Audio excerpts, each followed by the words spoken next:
Olá, bem-vindos a mais um episódio do podcast O Jurídico Diz Que Pode.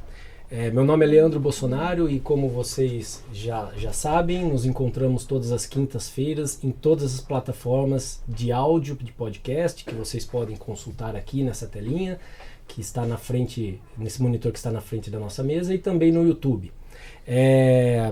Aqui sempre vocês vão encontrar um ambiente de diálogo bastante tranquilo, um ambiente descontraído. A ideia nossa é ter um diálogo bastante aberto, franco e direto com todos os ouvintes, sem trazer confusão com termos jurídicos, com questões que possam dificultar um pouco o desenrolar aqui da nossa conversa. Hoje eu estou dividindo a mesa aqui com a Cláudia, que está aqui do meu lado, muito bem vestida, a Patrícia também na minha frente, também muito elegante. Temos também um convidado especial, eu vou deixar o suspense, apresentar ele no momento oportuno, quando a gente for entrar para falar do tema específico. Mas eu tenho certeza que vai agregar muito ao conteúdo que nós pretendemos entregar para vocês. O tema de hoje ele é um tema de muita importância no meio condominial, porque ele é um tema que pode colocar a segurança das pessoas em risco, pode colocar a segurança das estruturas em risco. Então nós vamos tentar abordar isso e responder algumas perguntas que são bastante importantes. Por exemplo, será que eu posso fazer uma reforma no meu apartamento por conta própria, sem avisar ninguém? Preciso de um ok, de uma autorização do síndico? Eu preciso do acompanhamento de um engenheiro, de um arquiteto? É possível eu realizar a obra que eu quero fazer? O apartamento é meu, eu faço o que quero, será que é isso mesmo? Então, para responder tudo isso, a gente tem aqui, como eu falei, um especialista nessa área. Tive já a felicidade em trabalhar com ele em alguns casos, em alguns clientes de condomínio. O Fernando Tonholo, ele é um engenheiro que atua tanto prestando serviço para condomínio quanto para condôminos. Um trabalho de... Bom, eu não vou ficar apresentando, eu quero que o Fernando se apresente um pouquinho. Vamos lá, pessoal. Fernando, fique à vontade. Olá, sou o Fernando Tonholo, engenheiro civil. Você viu que falou de todo mundo que está bem vestido, mas a vida de engenheiro é diferente, né? Então, saí da obra, já vim direto para cá, né? Botina, sujo de gesso, mas estamos aqui, né? Sou engenheiro civil, formado na PUC, especializado na área de patologias de concreto armado, revestimento de fachada. Atuo diretamente com os condomínios, né, tanto na parte aí de auxílio aos síndicos, né, aos condomínios com relação às reformas internas, também com relação às manutenções, né, que é um item muito importante para a vida útil da edificação. E tem uma empresa, que é a Minha Obra Segura, que faz todo esse trabalho, né, de gerenciamento, de acompanhamento, de análise de documentação, que é uma fase também muito importante aí quando algum condômino pretende fazer reforma, né? E a gente está no mercado atuando já há 17 anos, né? E desde dessa parte de controle de obras, desde 2014, né, quando criou a primeira norma relacionada a reformas internas, que é a 16280, que ela foi criada em 2014. Então, desde essa época, quando teve aquela tragédia, né, no Rio de Janeiro, onde teve uma estrutura que chegou a colapsar, né, devido a reformas irregulares, foi criada essa norma e desde então já é exigido uma documentação, ou seja, um acompanhamento de um profissional habilitado, que pode ser tanto engenheiro como arquiteto também, e dependendo da situação da reforma, outros profissionais também dessa área aí de engenharia, para emitir essa documentação e buscar uma autorização para fazer a reforma. Então, desde essa época, o controle ficou mais rígido, né? Graças a Deus, né? Que é a segurança para toda edificação. Bom, pessoal, vocês viram, se não viram os outros episódios, voltem lá, mas vocês vão ver que todo episódio a gente fala que nós vamos trazer pessoal especialista. Vocês viram que por essa apresentação dele aqui, vocês vão receber muito conteúdo.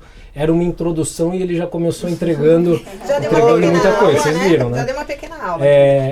Eu fui chamado aqui pela produção, puxaram minha orelha aqui. Ah, é? Porque realmente falaram que eu elogiei a roupa de vocês, não elogiei a dele. Ele já começou também dando uma dessa, mas então tá bom.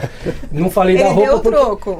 Não. O Fernando ele é um galã, né? Vocês podem ver, né? Ele é elegante. Então tem a piadinha que ele é da minha obra segura, mas dá pra encaixar, ele é o Irmãos à Obra também, né?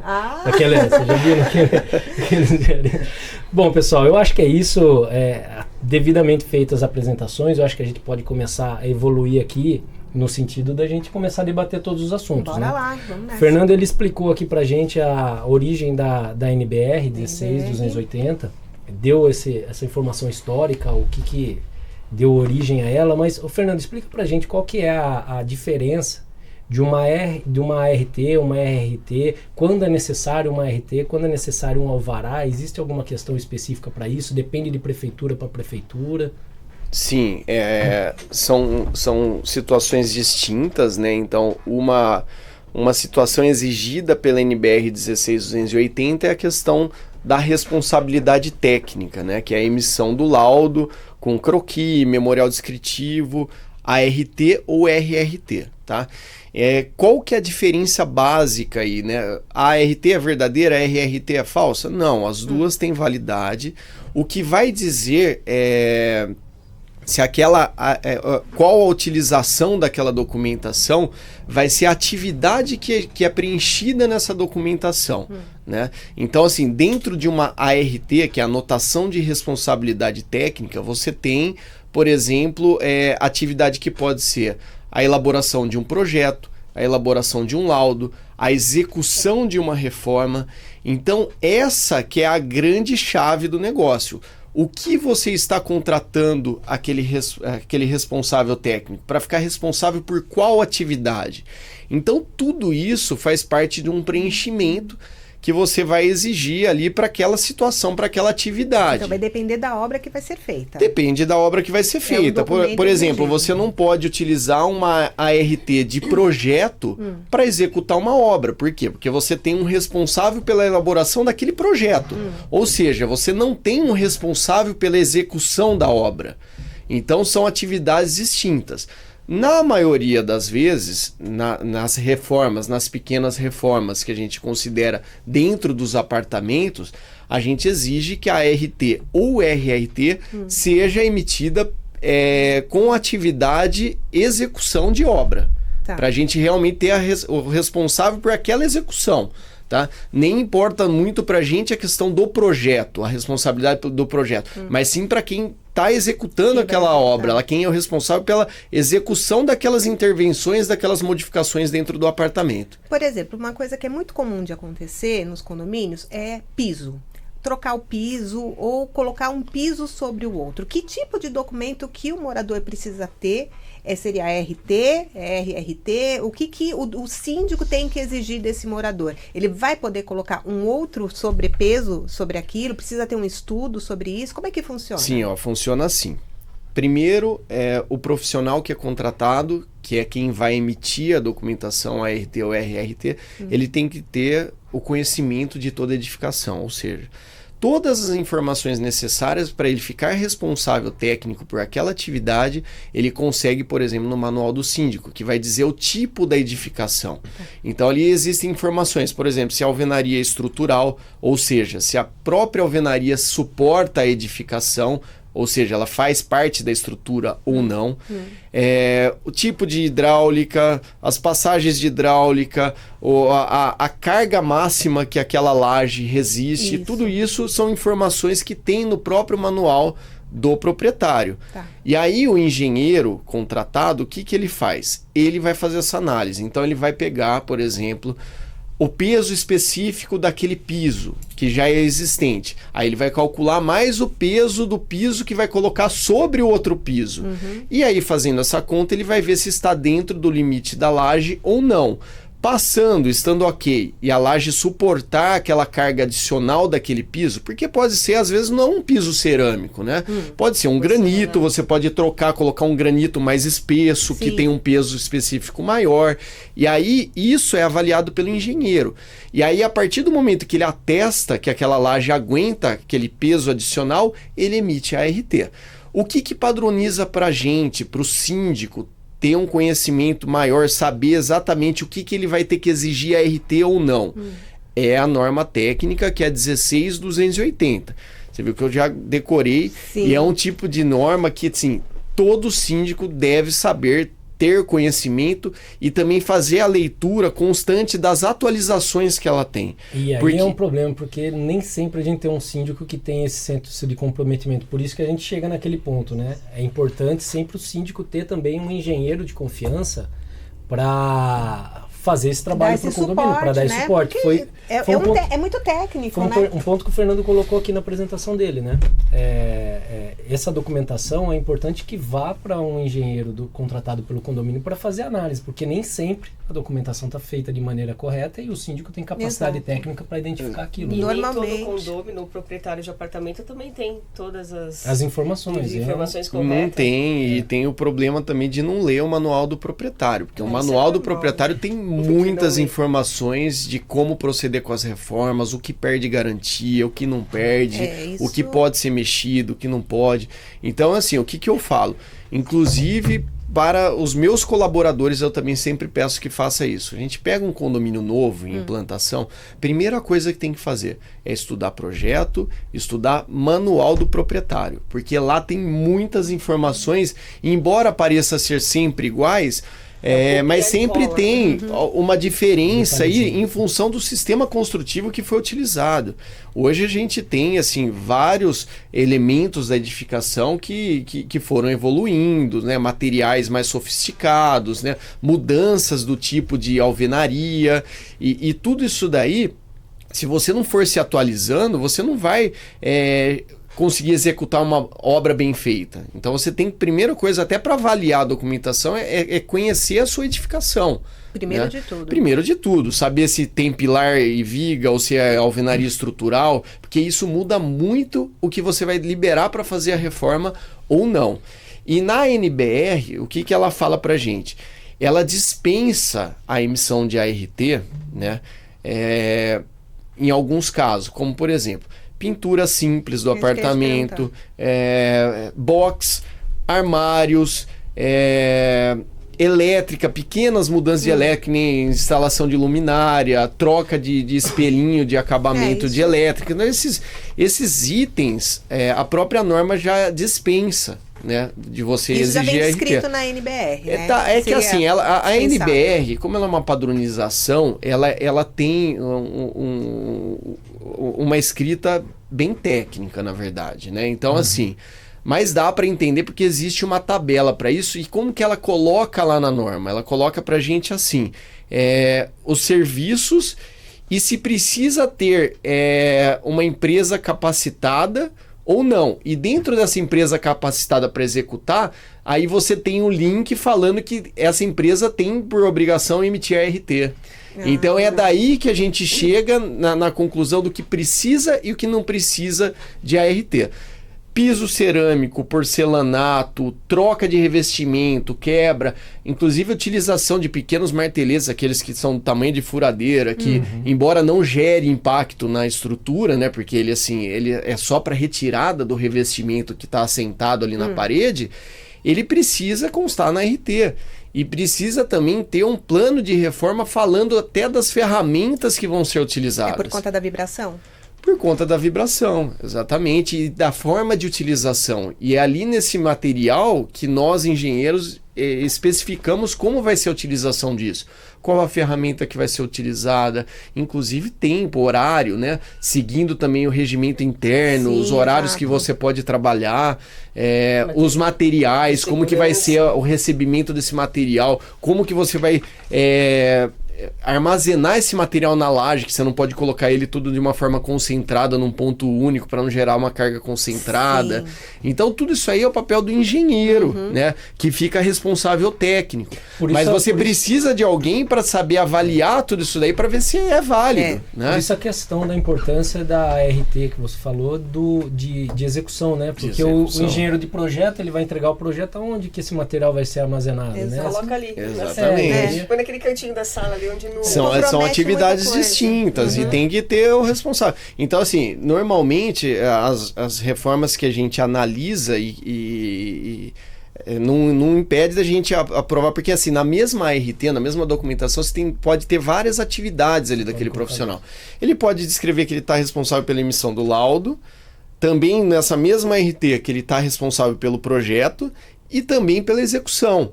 Então, assim, o importante é você sempre ter a execução aí no meio. Tá. Né? Porque reforma... projeto é uma coisa, você fica execução é limitado, né? Reforma, principalmente de apartamento, você não vai poder fazer grandes modificações, né? Até porque tem questões que influenciam em mudança de fachada, alteração de fachada que não pode ser realizada, né? Então, você tem muito limite ali, né? O que geralmente as pessoas querem fazer é abrir a sala, integrar a sala com a cozinha. Isso tem muito daí pedido. tem a questão de remoção de paredes. Remoção. E aí vai uma dica importante, tá? Tem que ficar atento porque assim, as normas são o quê? Padronizações que nós temos, né? E para cada elemento que tem na edificação existe uma norma técnica pertinente. Por exemplo, nós temos uma norma técnica do gás, né? Que o gás fala o quê? Que você tem que ter as ventilações permanentes. Então, quando você tem uma mudança, por exemplo, desse jeito, às vezes você tem um ponto de gás que é do fogão ali numa região, você quer fazer a abertura daquele vão ou fazer um fechamento ali de uma saída que você tenha para uma janela, por exemplo, você não pode fechar ali aquele ambiente, por quê? Porque você vai confinar o gás. Então você vê que a reforma ela é complexa, porque você tem que analisar tudo, elétrica, hidráulica, todos os impactos que essa alteração vai fazer na edificação. Então, isso é um problema porque o morador, o proprietário, ele vai falar assim, isso fere meu direito de propriedade. Exato. Meu. O apartamento é meu, eu faço o que eu quero. Então, olha quantas coisas estão envolvidas, né? Você tirar uma parede, você colocar um piso sobre o outro, o prejuízo que pode causar. Então, tem que pedir autorização para o síndico, tem que apresentar esses documentos. E dentro disso, eu acho bom deixar até bem claro aonde que o síndico pode... A gente está lidando com pessoas, né? Infelizmente, tem profissionais e profissionais no mercado. Como é que o síndico, quando ele recebe uma RT, ele pode identificar que aquele documento ele é real, ele é legal, aquele engenheiro está assinando, ele pode estar afirmando aquilo. É uma segurança que precisa ter. Você tem alguma dica? Tenho sim, inclusive assim, tanto o site do CREA como do CAL, né, que são conselhos de classe diferente, eles disponibilizam no próprio site uma área de consulta, onde você vai colocar, se vocês já observaram uma RT, bem na parte superior dela tem o número dela, né, daquela RT, um número bem grande lá, tanto da RT como da RRT. Com aquele número você consegue consultar se aquela ART está válida, ativa ou não, porque tem mais essa questão também. Porque às vezes a pessoa faz uma reforma há 3 anos atrás e ela quer usar aquela mesma RT para fazer um outro tipo de reforma dentro do apartamento dele, e ela junta aquela RT para apresentar para o síndico. Acha que está válida. Acha que está válida. Então essa é uma ferramenta importante, porque daí ele vai consultar aquela RT e vai ver que ela já foi dado baixa. Por quê? Nós profissionais temos que dar baixa em toda a documentação quando se encerra a atividade. Certo. Ou seja, emiti um laudo, fiz uma RT do laudo técnico, finalizou meu trabalho, entreguei o laudo, tá tudo certo, eu vou lá no CREA e dou baixa naquela atividade. Mesma coisa da reforma. Finalizou a reforma, você vai lá e dá baixa. E aí você não consegue ativar novamente aquela RT. Aí se a pessoa for fazer uma outra reforma, ela tem que fazer uma nova documentação específica para aquele trabalho. Fernando, falando em encerramento e fechamento dessa RT, isso pode gerar inclusive implicação nas prefeituras, né? A depender da legislação, não encerrou a obra, porque essa RT obrigatoriamente precisa ser passada para a prefeitura. E essa é uma questão importante. Não são todas as prefeituras que exigem a apresentação de documentação para pequenas reformas, tá? A gente pode citar algumas cidades que exigem, por exemplo, Campinas exige, São Paulo não exige, né? Piracicaba exige. Então, assim, isso aí vai de município para município, a emissão do alvará de pequenas reformas. Por isso que é importante o síndico ter conhecimento da onde ele está inserido, né? Da legislação onde ele está. E assim, não é uma regra que vale para todo. A gente precisa lembrar que é o que nós falamos lá na base lá do nosso primeiro episódio, né? A gente tem a Constituição, tem o Código Civil, nós temos a Convenção, o Regimento, E nós temos também as regras próprias municipais, que varia de município, e algumas legislações estaduais. Por exemplo, existem obras que vão ser executadas que podem, inclusive, interferir em alguma questão relacionada do Corpo de Bombeiro, que também vai depender de cada estado. Inclusive, esses alvarás também não são eternos, né? Então, você coloca, quando você vai fazer a solicitação desse alvará, você vai pedir um prazo. Você vai colocar a data de início e data de conclusão. Inclusive, se você não iniciar naquele prazo, você tem um prazo para início dessa reforma, senão perde a validade desse alvará. Então, ele não é eterno, não é um alvará que você dá para usar. Pô, eu tenho um apartamento, consegui um alvará, sempre que eu quiser eu vou reformar com aquele mesmo alvará. Negativo. Vou juntar dinheiro, Vamos lá, vou fazer uma provocação aqui de cunho prático, né? O condomínio apresentou a ART para o síndico avaliou, o engenheiro do condomínio, se for contratado, foi lá, deu um aval também, e o condomínio começou a executar aquilo. E o condomínio fica sabendo que não está sendo executado da maneira adequada, né? Ou não está seguindo o que está na RT, ou está mudando totalmente a ideia inicial dessa reforma, né? Como que o condomínio precisa agir nesse caso, pensando em termos de segurança, né? De segurança da edificação e das próprias pessoas? Olha, Leandro, é muito importante aí essa sua dúvida. Pessoal, fica essa dica para vocês, presta atenção, porque isso daqui é uma questão que salva vidas. Hoje nós vamos falar, inclusive, de uma situação prática aqui, de uma notícia, e depois nós vamos debater sobre ela, mas eu acho que esse talvez seja um dos pontos mais importantes aqui, porque é isso que vai garantir a segurança de todos, tá? Então, e é muito importante porque isso aí envolve fiscalização, né? Então, a única forma da gente garantir que aquela obra está seguindo exatamente aquele plano apresentado é fiscalizando, não tem outra forma, tá? Então, nós, na nossa assessoria que a gente faz no condomínio, a gente já coloca uma visita, pelo menos uma visita semanal, para entrar em todas as unidades que estão em reforma para justamente ver isso. Se tem alguma irregularidade, principalmente de ordem estrutural, e se também aquele plano apresentado está sendo seguido à risca. Quando eu comecei a trabalhar com isso aí, com essa parte aí em 2014, que começou a sair as ARTs para pequenas reformas, eu não tinha a noção da quantidade de irregularidades que eu ia constatar fiscalizando essas reformas internas. Porque você sai da faculdade, você se forma, você acha que todo mundo segue à risca, aqueles padrões de cálculos e tudo que você tem lá. Só que na prática... Isso acontece com a gente no direito também. Exatamente. Não, só que daí na prática, a hora que eu cheguei, né, e tipo... 3 semanas depois de iniciar o primeiro condomínio que a gente estava atuando com essa situação, a gente já constatou um dano estrutural gigantesco. O eletricista, ele simplesmente, para passar com o conduíte de elétrica dele, ele tinha quebrado uma viga, que é um elemento estrutural, de concreto armado, né? Então o nome já diz, concreto armado, né? Então ele tem uma armadura de ferro dentro dele e ele é composto de concreto e ferro. Os dois combinados é que dão a resistência mecânica que a gente precisa para suportar a edificação. E ele simplesmente, para passar com o conduíte, que ele achou que era o caminho mais fácil, ele foi lá e quebrou uma viga estrutural, um elemento estrutural, e passou com essa tubulação por dentro daí do concreto, né? E deixou o ferro exposto lá e ainda amarrou naquele ferro que ficou lá, ele foi lá e amarrou com arame para ficar travado o conduíte dele lá. Nossa, eu cheguei lá, eu fiquei indignado com essa situação. Eu falei, eu não imaginava que ia encontrar uma situação dessa, ainda mais com um profissional, né? Porque assim, às vezes o profissional já trabalha aí há anos com esse tipo de trabalho e tem uma noção, né? E quando eu cheguei, e eu já embarguei a obra, quando a gente encontra um tipo de situação dessa, a primeira atitude é essa, embargar, notificar aí o responsável técnico, o proprietário da obra, para fazer um laudo de segurança e estabilidade e apresentar um plano de reforço estrutural. E nessa obra em específico, eu me lembro muito bem, já era um senhor, o eletricista que estava fazendo lá, com 30 anos de experiência e tudo mais.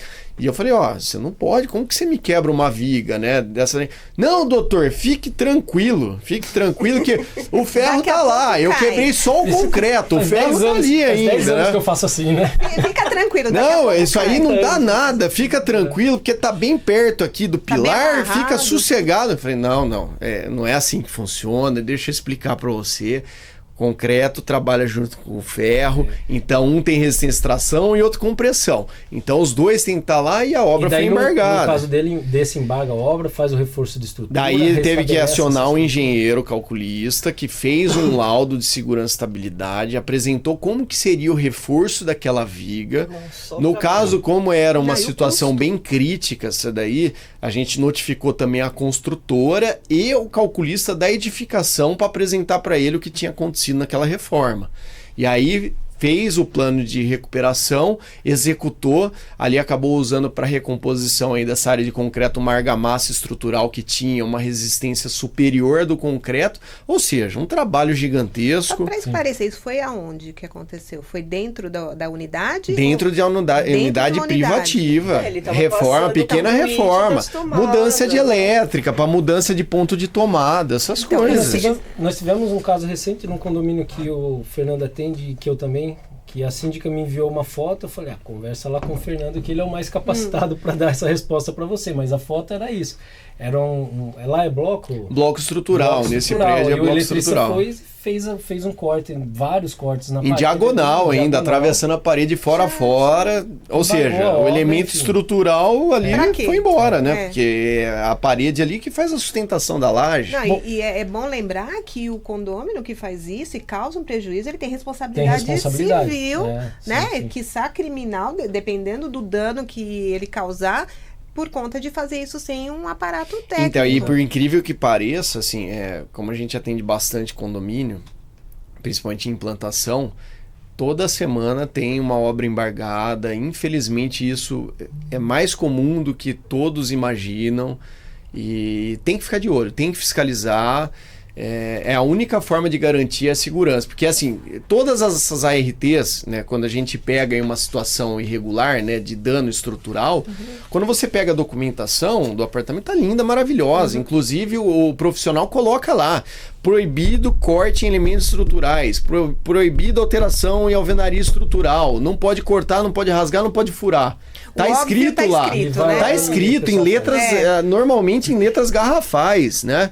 Só que assim, se você não fiscaliza, e às vezes o proprietário da unidade também é aquela pessoa que na verdade também tá trabalhando o dia todo, confia, delega alguém ali a responsabilidade de tocar a obra e não acompanha. Tá, Fernando, saindo um pouco dessa questão mais pesada, dá alguns exemplos para nós das obras que não precisam de ART. Por exemplo, fixar um armário, uma pintura...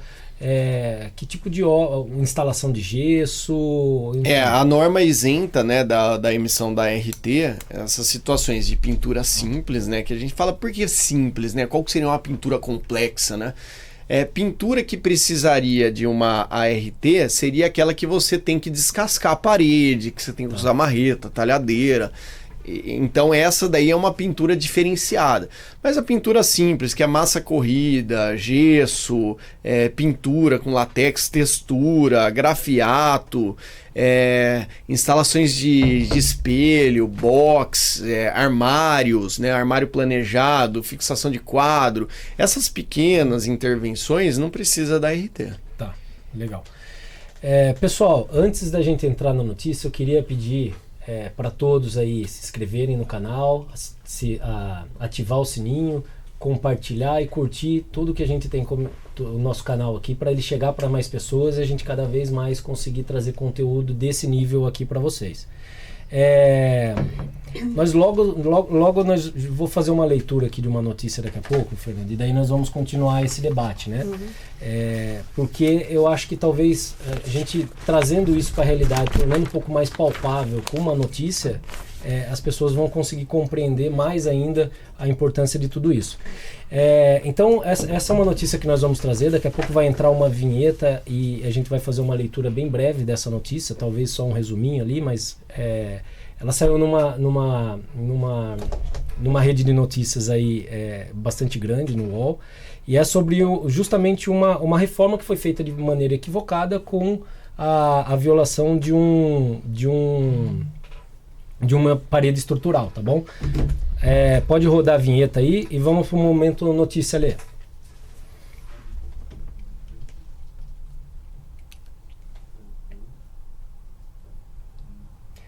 Bom, então a chamada foi assim, ó, sabe aquela reforma feita pelo seu vizinho? Ela pode colocar em risco todo um condomínio. Antes de iniciar aqui o nosso programa, a gente estava conversando com o Fernando, que teria esse ponto da notícia, enquanto a gente estava estudando a pauta aqui, ele falou, isso acontece com bastante frequência, né? E infelizmente, de fato, a gente acaba vendo, eventualmente, algumas notícias nesse sentido. Então, ó, no caso disso daí, ocorreu lá em Maceió, tá? Apesar da estrutura ser de concreto, houve uma tremenda irresponsabilidade, diz Ivan Cunha, porque houve alteração de um dos pilares que passava pela cozinha, o que, segundo ele, é feito às vezes sem que se perceba o risco. Eu vejo muitas situações onde o morador quer passar um tubo de um ambiente para outro. Para isso, tem que atravessar uma viga. Pilares e vigas são interligados. Quando você altera as dimensões de uma estrutura dessa, você reduz a capacidade de suporte de carga. Por isso, a Defesa Civil alagoana determinou que imediatamente fosse feito o escoramento, além da evacuação do edifício. Então veja, é bem isso que o Fernando falou, né? Você teve algum tipo de intervenção numa questão estrutural aí, você vai precisar fazer o escoramento, em alguns casos a evacuação por conta do risco de queda, né? Um risco de um acidente mais grave, né? E essa notícia bateu muito com o que ele falou Bateu muito com o que ele falou antes, né? exato. Com o que ele explicou, foi exatamente isso. E não foi nem combinado, hein? Exatamente. Porque a notícia... Não, é que infelizmente faz parte da rotina, né? De quem fiscaliza, quem está acostumado a visitar essas reformas. E, infelizmente a gente depara com bastante situações dessas aí que tem que embargar a obra e fazer reforço estrutural. Né? Esse caso na notícia aqui é uma obra numa unidade privativa, né? Mas a gente vê, e não deveria ser dessa forma, quando a obra é numa área comum, né? Principalmente um pilar de sustentação. Vocês lembram aquele caso que aconteceu lá na Bahia, se não me engano, em Salvador, foi em né? Belém. Da sacada, né? Não, teve o da sacada também. O da sacada ali tá tendo uma discussão se estava tendo reforma ou não na unidade, o que aconteceu ali efetivamente, enfim. Na cobertura. Mas é um caso que já foi alguns anos atrás, aonde caiu o prédio todo, inclusive. Que estavam tentando fazer uma recuperação estrutural de forma errada, né? Que estavam atacando todos os pilares ao mesmo tempo para fazer um tratamento de oxidação e desplacamento de concreto. É esse caso aí que eu tô... E esse caso aí é um caso assim que a vida útil da edificação acabou ficando comprometida. Por quê? Porque demorou muito para atuar com manutenções aí nesse prédio. Existe algum tipo de reforma em unidade privativa que pode chegar a ter uma dimensão de gravidade igual esse caso aí, por exemplo? De demolir? De cair, de ter uma queda? Sim, inclusive esse da notícia aí, porque assim, como que funciona uma estrutura de concreto armado? Você tem o peso da laje, a laje ela distribui essa carga para as vigas, né, que são horizontais, e das vigas você joga a carga nos pilares. E isso vai se refletindo para os andares para baixo. Ou seja, a partir do momento que você tirou ali um elemento estrutural, tirou um pilar, por exemplo, que ele recebe toda essa carga ali daquelas vigas, você causa um desarranjo estrutural. E ali quando você tem esse desequilíbrio, você pode ter um problema seríssimo aí, que é chegar a estrutura a colapsar. É bastante complicado. Então aquela viga, aquela coluna que está atrapalhando a vaga de garagem que o síndico quer remanejar, não pode. Esquece. Não pode tirar. Pilar, viga e laje não se mexe, não se altera. Talvez os engenheiros deveriam calcular o espaço melhor, né? Porque lá no meu prédio também tem uma viga num lugar horrível. Mas será que não poderia pôr ela um pouquinho mais pra lá? Não, mas eu vou te falar, essa aí não é culpa do engenheiro, não, viu? Isso aí é projeto aí. Projeto de arquiteto. A gente só coloca os pilares lá onde que o projeto mandou ali, né? Que tem muito E depois não pode tirar. Depois que colocou, esquece. Não, porque essa questão de peso ela é super complicada. Teve um caso de um condômino que ele montou uma churrasqueira de alvenaria na sacada. Fácil. Aí você fica pensando, como é que passou e ninguém viu aquele monte de tijolo, né? Então você imagina aquele peso, uma sacada, se não tem uma provavelmente em churrasqueira ali. balanço ainda, uma sacada que não tem nem estrutura, normalmente ela fica solta, né? Em balanço ali na estrutura. Você Uma vê, carga pontual, fora o problema também de incômodo para os vizinhos, né? Que também é uma situação bem grave. Você criar uma churrasqueira num lugar que não está previsto, você não tem nem como pegar e eliminar aí ali a fumaça, não sei né? se você acompanhou isso, porque não é uma questão de engenharia, mas recentemente foi veiculada uma notícia de um rapaz que plantou e tem um o pé de mamão. pé de mamão. Eu vi. O pé de mamão tem uns 3 metros saindo da sacada. Na assim, sacada. Ficava lá em cima. Um pé de mamão. De vez em quando a gente vê isso, né? Mas Eu tenho uma conhecida que tem. tem, A sacada dela, você olha o prédio, só tem ela no jardim. olha só, é complicado. Isso é daí bonito, fica mas bonito. mas isso é isso alteração de fachada, né? Mas- Troca e pode acarretar em sobrecarga da estrutura E também, né? sobrecarga. Então, eu vi outro dia na internet era uma foto, um vídeo da pessoa que tinha uma sacada envidraçada, só que meia sacada, assim, né? Só que era de vidro, assim. Só um guarda-corpo. Um guarda-corpo. Ele colocou as lonas ali e encheu de água. Encheu de água uma sacada toda, devia ter uns 5 metros de sacada. Ele queria ali. fazer uma piscina. Não foi no Brasil isso. É. Né? Dava para ver pela estrutura ali do edifício que não era no Brasil, mas é uma situação de grande risco. Então, Isso na engenharia a gente chama como mudança de utilização da laje. Né? Isso aí, inclusive, está previsto como perda de garantia estrutural pelas construtoras. Isso aí vem no manual do síndico. Porque assim, a laje ela é projetada para aquela finalidade. Né? Ou seja, quando a gente faz o cálculo da laje, a gente pensa na sua utilização. Por exemplo, uma laje de academia ela é diferente de uma laje de um banheiro, por exemplo. Você tem que pensar nos impactos dos equipamentos, no peso dos equipamentos.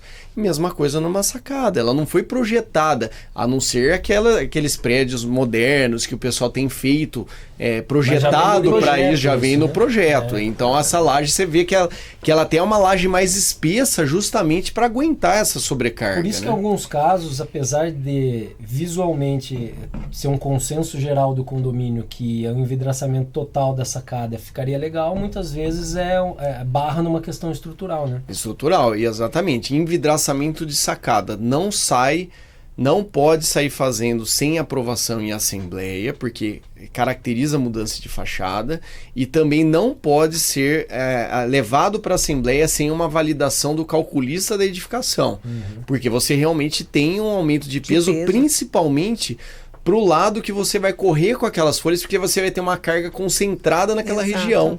Né? Então isso aí tudo tem que ser previsto, né? Então assim, a gente rodando aí o Brasil, a gente vê algumas situações aí absurdas, né? Por exemplo, aí você vê que a laje não tem...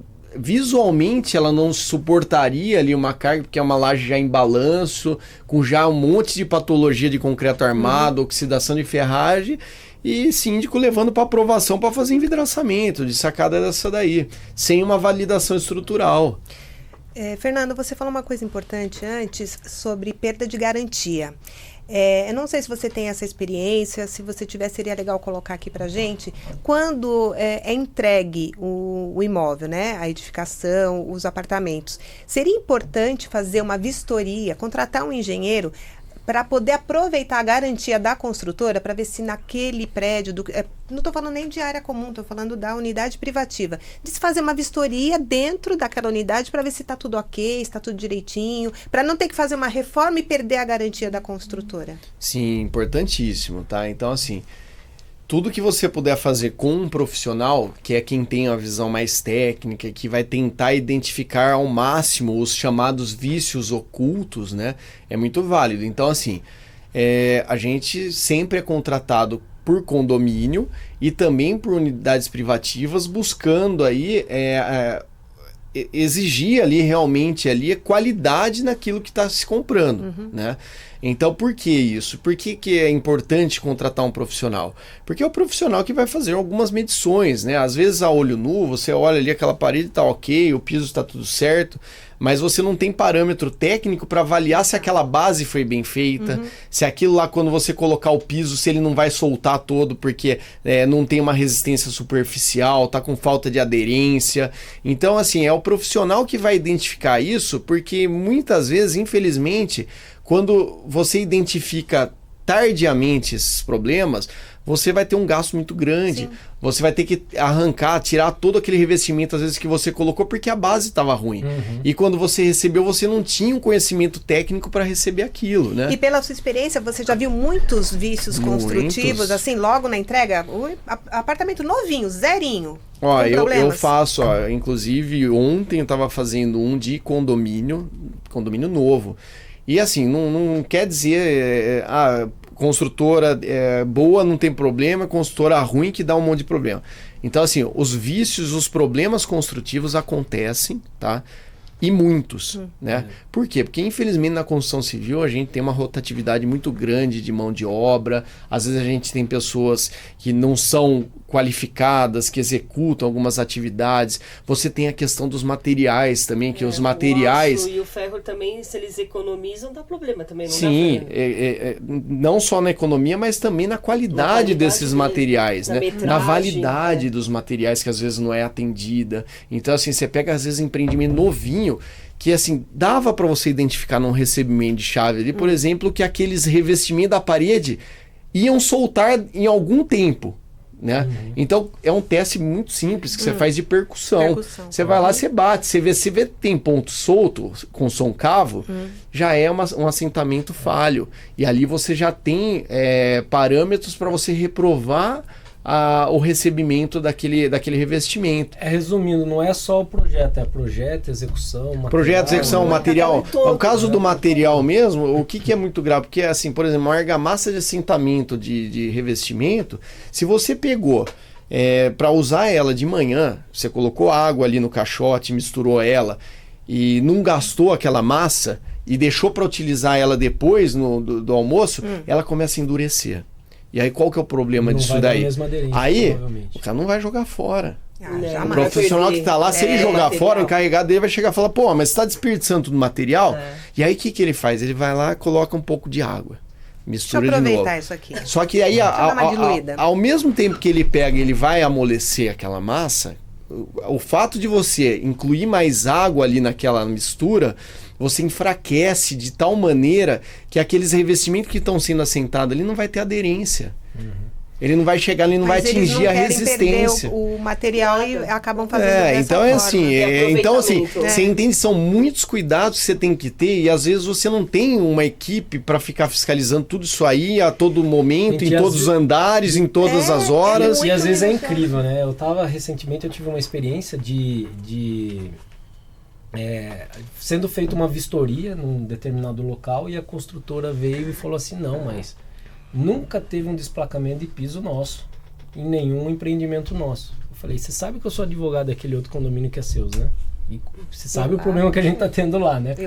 E lá aconteceu. Então, é bastante comum eles baterem no peito e falar não tem problema. Por isso que é importante ter esse acompanhamento bastante Inclusive, a gente teve um caso conjunto, né? Que teve um acordo com a construtora lá, que também, depois de alguns anos, foi identificado o problema de falha de assentamento. De assentamento, justamente. Né? E assim, então ele acaba sendo tratado como vício oculto, porque assim, ele vai dar problema lá pra frente, não dá problema naquela hora. Porque o que acontece? Quando ele resfria, né? Porque assim, principalmente quando entra essa época do inverno, então a gente tem a movimentação térmica dos materiais.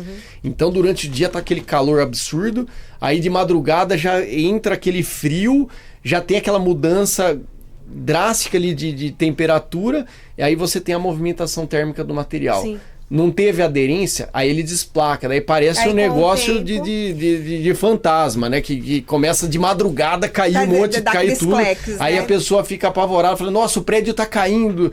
E a maioria das vezes é só o revestimento que não foi mal assentado. Ô, Fernando, se a gente identificar, por exemplo, numa unidade, um problema desse de assentamento, por exemplo, e chegar ao conhecimento do síndico, é um sinal de alerta para o síndico ficar esperto também nas áreas comuns? Porque foram a mesma equipe que estava executando. Exato. Então, assim, normalmente, sim. né, pela nossa prática, a gente realmente constata isso, que quando você tem um problema desse tipo de assentamento, falta de aderência, a tendência é você ter em várias unidades e também em área comum. Então fica o alerta, porque normalmente é muito difícil você ter pontual, sabe? Ó, tô tendo problema de desplacamento, só teve na unidade X. Normalmente você tem outras também, justamente pela equipe, que é utilizado, pelos materiais que são utilizados, que normalmente vêm do mesmo lote. Né? Eu vou ilustrar essa questão do... Você falou percussão, né, que fala? Isso. É que lembra som, né, de batida. E é isso aí mesmo, você bate assim, ó, tá outro. Nós tivemos um caso onde caiu a placa, né, de uma sacada. Por sorte não tinha ninguém, era horário de almoço, as crianças não tinha ninguém lá embaixo, mas caiu, mas estraçalhou, quebrou vidro e tudo mais. Aí levantou a questão, por quê? Aquela massa que fez a cobertura da sacada, ela estava num nível, parece que tem Você tem uma espessura máxima, que você pode ter, e mínima também. Estava mais que a máxima. Então aquilo com o tempo fez um peso e caiu. Mas a gente não sabe qual o motivo, porque foi só ali. Aí contratou-se uma empresa para verificar, fazer percussão em todas as sacadas dos 3 blocos, para ver se não tinha... E, na verdade, foi muito pontual, foi só ali. Então, eu acho que foi o pedreiro que fez aquela... pesou mais a mão na massa. Que, assim, tudo, como eu disse, né? Então, assim... Ainda bem que nós temos as normas técnicas, que são as padronizações que a gente utiliza na engenharia, né? E o que acontece? Para a questão de massa, ela coloca que você não pode passar ali de 5 centímetros de espessura. Então, assim, se você estiver passando com isso, por quê? Porque aumenta os seus riscos de desplacamento. Porque o peso dela é maior, então a aderência já vai ficar comprometida. Certo. Então, assim, tem o máximo e tem o mínimo também. O mínimo, se você não respeitar, você vê aquelas fachadas que quando chove, assim, você vê todos os formatinhos dos blocos aparecendo. Sim, então, por isso que você também tem que ter espessura mínima respeitada. E um teste legal para se fazer, que é obrigatório e está previsto em norma, é o teste de arrancamento, que é a única forma de você garantir que você vai ter ali aquela aderência de 0,3 megapascal que a norma permite. Isso aí é um ensaio que é caro, porque é feito por laboratório, então ele vai lá com o equipamento, faz os furos. A norma fala que você tem que fazer os furos em 12 locais, em 12 pontos diferentes. E esse equipamento, ele mede a pressão que você consegue ali remover aquele revestimento. Então ele mede tanto a parte de revestimentos, que seria o revestimento cerâmico, o emboço, e chega até ali o substrato, ali até a alvenaria, né?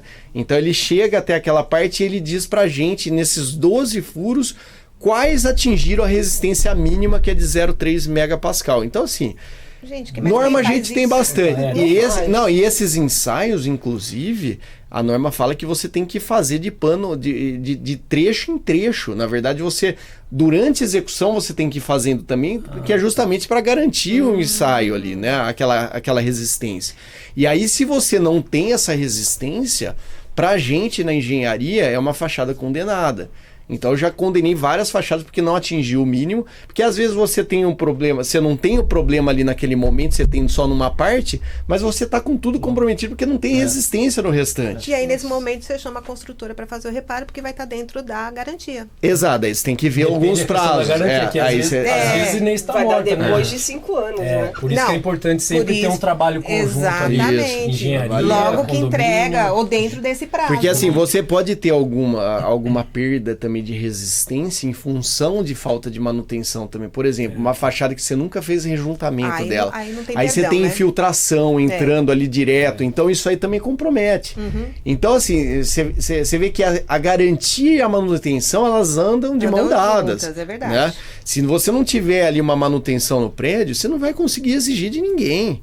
Você vai chegar mas lá, se é vai um ter o defeito que prazo, aparece logo de passou de cara, 5 não deu anos. Se tempo nem de você fazer nunca fez uma manutenção. manutenção na fachada, você vai chegar pra consultor e falar, pô, não deu um ensaio de arrancamento. Tá bom, mas, pô, tá cheio de ponto falho aqui, sim. dando infiltração. Essa Já questão foram da 5 fachada, anos, né? essa questão da fachada é muito interessante, né? Porque afeta a coletividade, mas afeta também a unidade privativa com as infiltrações Sim, lá pro lado de dentro, né? Exatamente.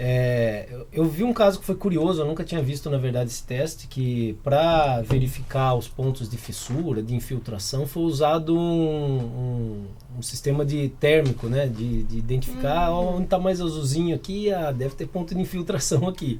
Mas É para bastante filtração eles interessante. É usam uma isso. termografia que a gente usa, ela é uma exato. referência válida. Tem outros equipamentos também que medem. Só que assim, o problema disso depende da época que você vai medir. Então você vai fazer uma Agora, medição, no tá num frio, período na de chuva, estiagem, que não tá chovendo ter nada. nada, Não vai você vai lá, aparecer nada. você vai pegar a umidade. Não, isso aqui não é problema de umidade, tá seco, mas lógico que tá seco, não tá chovendo, chovendo, né? exato. Então assim, você tem todas as ferramentas que a gente tem para auxílio na engenharia, tem que saber utilizar também. Então não adianta você ter o equipamento de última geração, uma câmera térmica que vai te fazer toda essa leitura se você não analisa isso, não sabe usar. Fala assim, pô, qual que é a hora de usar? Choveu. Aí você vai conseguir ver se tá tendo infiltração ali, se tá entrando, se tá passando água. Mas agora, 30 dias sem chuva, você vai fazer a medição lá, vai dar tudo seco. Né? Então, assim, tem que saber utilizar a ferramenta também, senão você vai dar diagnóstico errado, e isso é um problema. Eu tive uma perícia que eu acompanhei aí, que o perito, de uma forma, né, equivocar, respeito a opinião dele, mas ele falou que um desbarrancamento que estava tendo, uma falta de estabilidade de talude, estava acontecendo por uma falta de rejuntamento que tinha numa canaleta ali. Sendo que toda aquela área que você tinha ao redor da canaleta era uma área drenável, né, drenante, que você tinha grama, você tinha uma canaleta, a canaleta é tudo uma encaixada na outra, aí é feito um rejuntamento pequenininho em cima dela com cimento, que é um elemento rígido, que se rejuntar hoje, daqui 3 dias ele já está fissurado, porque é do material. E falou que aquelas fissurinhas que tinha lá que gerou o desmoronamento do talude, né? Então, assim, tem que analisar. Né? Infelizmente, esse daí é um drama que nós advogados passamos, porque muitas vezes a gente tem uma equipe de engenharia, o condomínio fez tudo certinho, fez todas as manutenções certinhas e ainda assim surgiu o problema e daí você precisa ir para o judicial.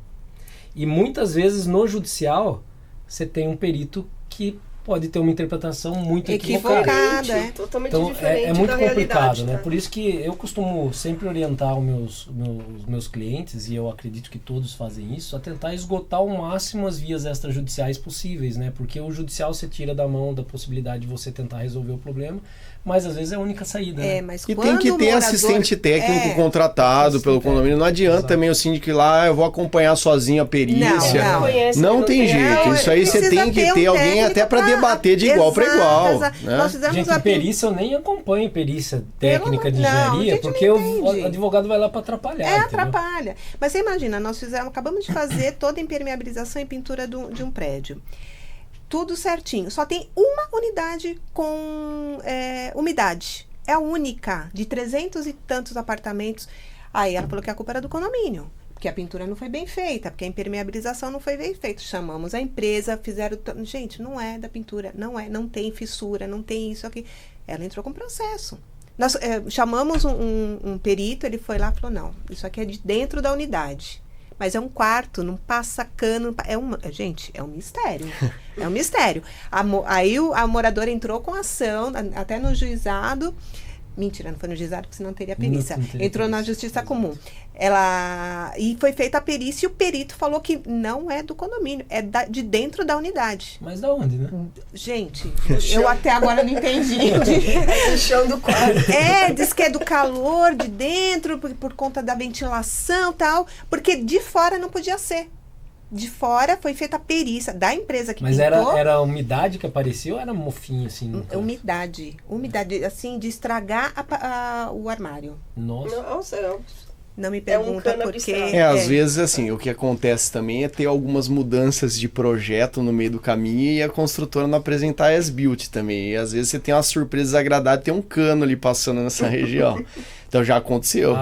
Tem que olhar. E nessa situação, o que tem que fazer? Tem que abrir, tem que investigar. E a olho nu, ninguém vai descobrir. Como que você vai ver, né? Não tá vindo de fora ali. Mas existe algum aparelho que a gente identifica se tem um cano de ultrassom que você passa, né? Eu tenho um equipamento que é da Bosch, que você passa, né? O scanner ali na parede, ela te mostra se você tem fiação, se você tem tubulação, que tipo de tubo que é, se é de PVC, se é de metal. Não tem todos os detalhes, mas quero acreditar que o perito judicial deva ter feito isso. É isso que eu ia falar. Mas às vezes ele não leva esse tipo de equipamento, porque às vezes ele vai para analisar a fachada e é uma coisa interna, né? Mas ele entrou no apartamento. Para ele não perder a diligência ali, ele vai concluir ali. E não são todos que têm esse tipo de equipamento. Então são por isso que é importante você ter também um assistente técnico. O cara vai... Primeiro ele vai...